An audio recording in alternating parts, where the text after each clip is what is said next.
भारतीय शेयर बाजार शुक्रवार 24 जुलाई को लगातार पांचवें कारोबारी सत्र में गिरावट के साथ बंद हुए। दिन में सेंसेक्स ने 917 अंकों की तगड़ी मार झेली और 75,474.43 के लो तक चला गया। निफ्टी भी 273 अंक टूटकर 23,606.30 लो तक गया। हालांकि बाद में रिकवरी हुई। सेंसेक्स 331.62 अंकों की गिरावट के साथ 76,059.77 पर और निफ्टी 102.15 अंकों की गिरावट के साथ 23,767.45 पर बंद हुआ। इस बीच बीएसई पर लिस्टेड कंपनियों का मार्केट कैप 51,510.68 करोड़ रुपए घट गया। गुरुवार 23 जुलाई को शेयर मार्केट बंद होने पर बीएसई पर लिस्टेड कंपनियों का मार्केट कैप 4,76,60,60,926 करोड़ रुपए रहा था। शुक्रवार को मार्केट बंद होने पर घटकर 4,75,69,475.24 करोड़ रुपए हो गया। एनएसई पर HCL Technologies, Cipla, Wipro, ICICI, ITC, HDFC Life Insurance company top gainers रहे। वहीं Eternal, Mahindra and Mahindra, Bajaj finance,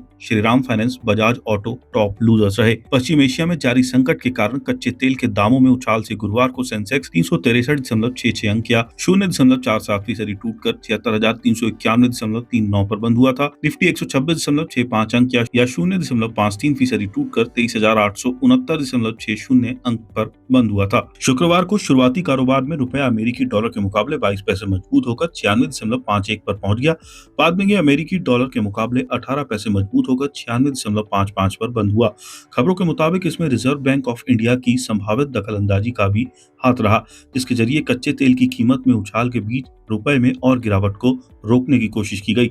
इसके अलावा कमजोर अमेरिकी डॉलर ने भी घरेलू करेंसी को कुछ सहारा दिया। रुपया गुरुवार को 20 पैसे की गिरावट के साथ 96.73 प्रति डॉलर पर बंद हुआ था। 27 जुलाई को कैसी रह सकती है बाजार की चाल? एसबीआई सिक्योरिटीज में head technical and derivative research Sudeep Shah का ये कहना है कि आगे निफ्टी के लिए तत्काल सपोर्ट 23,650 से 23,600 के जोन में दिख रहा है। अगर निफ्टी इस जोन के नीचे टिकता है तो इसमें और गिरावट आ सकती है और शॉर्ट टर्म में 23,450 और फिर 23,300 तक जा सकता है। ऊपर की तरफ निफ्टी के लिए तत्काल रेजिस्टेंस 23,950 से 24,000 के जोन में है, जो 50 दिनों के ईएमए के साथ मेल खाता है। सुदीप शाह ने कहा कि बैंक निफ्टी में भी निफ्टी जैसी ही शुरुआती कमजोरी दिखी है। ये निचले स्तर पर खुला और नीचे की ओर गया, लेकिन फिर इंट्राडे के निचले स्तरों से तेज रिकवरी हुई, जिससे नुकसान की भरपाई हो गई। इस रिकवरी की वजह से डेली चार्ट पर एक बड़ी बुलिश कैंडल बनी और इंडेक्स ने अपने 200 डे का ईएमए फिर से हासिल कर लिया, जो ट्रेडर्स के लिए एक अहम लॉन्ग टर्म सपोर्ट लेवल है। आगे बैंक निफ्टी के लिए तत्काल रेजिस्टेंस 57,100 से 57,200 जोन में है। अगर निफ्टी जोन के ऊपर टिकता है तो बैंक निफ्टी अपनी रिकवरी को 57,600 और उसके बाद शॉर्ट टर्म में 58,000 तक बढ़ा सकता है।